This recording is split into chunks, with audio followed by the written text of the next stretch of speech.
They're not dealing with the root causes because this isn't about housing. This is about mental illness and about drug addiction.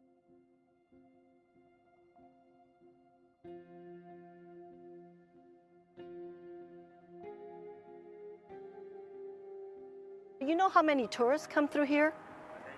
And right now, with the games coming, people walk up our streets. What have we got to show for? This is embarrassing. We're standing right now outside of the only public library in Venice, and when you think about the fact that the library is right here, and this is our parking lot, and this is where our children are supposed to go and get a book and read, and this is where our students are supposed to be. It started with one tent, and then eventually, in less than 3 weeks, all of a sudden, all these tents went up. I've walked this encampment and talked to these people. Many of them have told me that they were from out of state and that they were just here hanging out right now while the weather is good. Many came here and found the encampment as they were riding on a bus stop, riding by, and said, oh, that's a good spot to get off. The city has always done this. They moved homeless encampments last April for the Oscars. And so that's really their approach. They just want to hide it. They don't want tourists to see this coming in. Prior to COVID, we had about 60,000 homeless individuals living on our streets.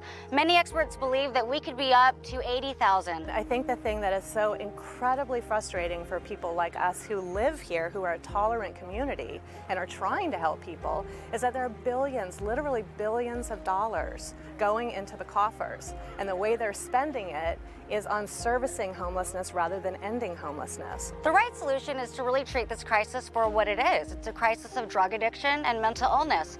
So the city is facing this huge crisis and they're fighting it with housing.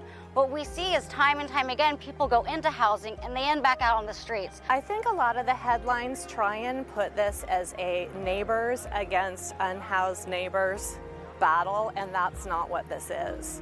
Because everybody who lives in this community is very tolerant, we are empathetic, we're nice people. We moved into a community that had some quirkiness. So I'm not upset with these guys. They don't have options right now. We're cool with government spending lots and lots of money, but we just wish they would spend it in a way that would actually solve the problem rather than what we call the waterbed syndrome. Like you press here and it bumps up over here, press here, it bumps up over here. So it seems like they're spending, millions and millions of dollars just to shift people around to different neighborhoods, when if they were smart about this, they could actually solve the problem. But the city is really unwilling to even consider solutions that are efficient.